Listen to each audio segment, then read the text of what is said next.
অনেকেরই অনেক অভিযোগ থাকে যে আমি রুটি বানাতে পারি না ভালোভাবে, রুটি গোল হয় না। আবার দেখা যাচ্ছে রুটি হাতে গোল করতে না পেরে রুটি মেকার দিয়েও রুটি বানায় সহজ পদ্ধতিতে। আসলে এভাবে করে যদি রুটি বানানো হয় বা রুটির আটা সিদ্ধ করা হয় তাহলে অবশ্যই রুটি গোল হবে, রুটি ফেটে যাবে না, তারপরে রুটি যে মানচিত্রের মতো হয়ে যায় সেটাও হবে না। যাই হোক, অনেকের মুখ থেকে এরকমের কথা শুনে তারপর আমি মনে করেছি যে না, আজকে আমি একটা রুটি বানানোর ভিডিও শেয়ার করব। আসসালামু আলাইকুম, আশা করছি সবাই ভালো আছেন। এখানে আমি ফ্রাই প্যানে পানি নিয়ে নিয়েছি, এরপরে পানির মধ্যে সামান্য পরিমাণ লবণ দিয়েছি। এরপরে আমি এখানে আটা দিয়ে দিচ্ছি, আটা দিয়ে ভালোভাবে নাড়াচাড়া করে আটাটাকে আমি সিদ্ধ করে নিচ্ছি। দেখাই যাচ্ছে আমি কিভাবে করে আটাটাকে সিদ্ধ করে নিয়েছি। এরপরে আটাটা যখন ভালোভাবে সিদ্ধ হয়ে যাবে, এরপরে আমি সামান্য পরিমাণ তেল দিয়ে দিয়েছি। আর তেল দেওয়ার কারণ হচ্ছে আটাটা একটু নরম হবে আর রুটি বানাতেও সুবিধা হবে। রুটিটা চারিদিকে ফেটে যাবে না, রুটিটা নরম হবে প্লাস রুটি গোল হবে। যাই হোক, এই যে দেখাই যাচ্ছে আমি আটাটাকে খুব ভালোভাবে সিদ্ধ করে নিয়েছি আর আটাটা কিরকম নরম হয়েছে সেটাও দেখা যাচ্ছে। আর আটাটা মথার সময় আমার সুবিধা হবে, এই যে আমি আটাটাকে মথে নিচ্ছি রুটি বানানোর জন্য। ভালোভাবে আটাটাকে মথে তারপরে রুটি বানানোর জন্য আমি যে কয়টা রুটি বানাবো সেই কয়টা পিস করে নিয়েছি।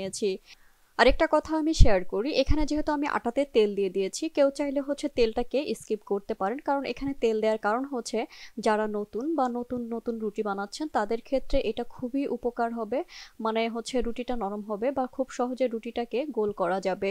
আর অনেক সময় আছে আমি তেল ছাড়াই রুটি বানাই বা আটা সিদ্ধ করি, কারণ আমি এটা বুঝে গিয়েছি যে আসলে কতটুকু পরিমাণ নরম করতে হবে রুটির আটাটা আর কিভাবে করে রুটিটাকে গোল করতে হবে সেটা আমি জানি। এর জন্য আমি অন্য সময় তেল ছাড়াই আটা সিদ্ধ করি। যাই হোক, এই যে দেখাই যাচ্ছে আমি আটাটাকে কিভাবে করে সাইজ করে নিয়েছি। এরপরে আমি এখানে রুটি বানাচ্ছি।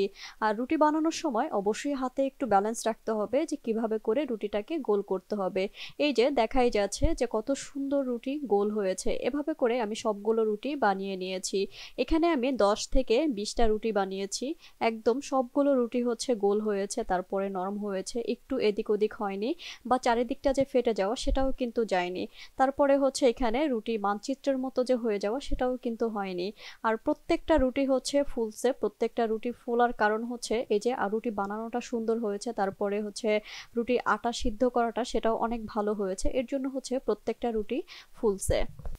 রুটি বানাতে যারা বেশি পছন্দ করে বা রুটি যারা বানাতে পারে তারা যদি রুটি ভাজতে যায় তারপরে রুটি যদি না ফুলে তাহলে কিন্তু মন মেজাজ ভালো লাগে না। ঠিক আমারটাও ওই রকমেরই। আমি রুটি বানিয়েছি ভালো কথা, কিন্তু রুটি ভাজতে গিয়ে দেখি যদি যে রুটি না ফুলছে তাহলে কিন্তু আমার কাছে একদমই ভালো লাগে না। এই যে দেখাই যাচ্ছে প্রত্যেকটা রুটি কিন্তু ফুলছে আর রুটি ভাজাটা অসম্ভব রকমের সুন্দর হয়েছে। আর রুটি ভাজার সময় চুলার জালটা কিন্তু একটু কমিয়ে রাখতে হবে। একদম বেশি যদি জাল দেওয়া হয় তাহলে তো রুটিটা না হয়ে দেখা যাচ্ছে রুটিটা পুড়ে যাবে। সেই দিকটাতে একটু ভালোভাবে খেয়াল রাখতে হবে। এই যে প্রত্যেকটা রুটি কিন্তু একদম টুপির মতো করে ফুলছে। আর রুটি যদি না ফুলে তাহলে কিন্তু খেতেও ভালো লাগে না। এই যে যাই হোক, একে একে সবগুলো রুটি আমি ভেজে নিয়েছি আর প্রত্যেকটা রুটি ফুলছে। আর রুটি ফুললে খেতেও অসাধারণ লাগে। আর আমার জীবনের প্রথম রুটি বানানোর কিছু কথা শেয়ার করি। আমি যখন প্রথম প্রথম রুটি বানানো শিখছিলাম তখন আমি আমার আশেপাশে আপুদের কাছে জিজ্ঞেস করছিলাম যে আসলে রুটি বানাতে হলে কি অনেক বেশি প্রেসার দিতে হয় কিনা, অনেক বেশি শক্তির প্রয়োজন হয় কিনা।